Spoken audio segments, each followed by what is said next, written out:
محمد رسول صلی اللہ علیہ وسلم کی بعثت سے پہلے عرب کے لوگ ایسے ایسے فتنوں میں مبتلا تھے جن سے نکلنا بظاہر ناممکن نظر آتا تھا۔ لوگ اللہ کی بجائے شیطان کے پیروکار بن گئے تھے اور ضلالت اور گمراہی کے اندھیرے میں پڑے ہوئے تھے۔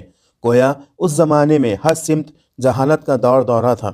یقیناً اللہ تعالیٰ نے آپ صلی اللہ علیہ وسلم کو عالمین کے لیے تنبیہ کرنے والا اور اپنی وحی کا امین بنا کر بھیجا ہے۔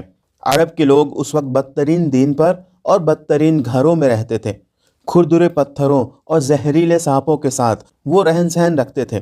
وہ گدلا پانی پیتے اور بری غذا استعمال کرتے تھے، ایک دوسرے کا خون بہاتے اور رشتہ داروں سے قطع تعلقی کرتے تھے۔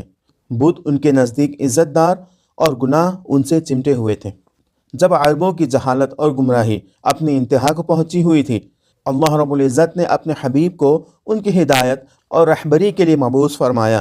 آپ نے نصیحت کا حق ادا کر دیا، خود سیدھے راستے پر چلے اور لوگوں کو حکمت اور بہترین نصیحت کی طرف دعوت دی۔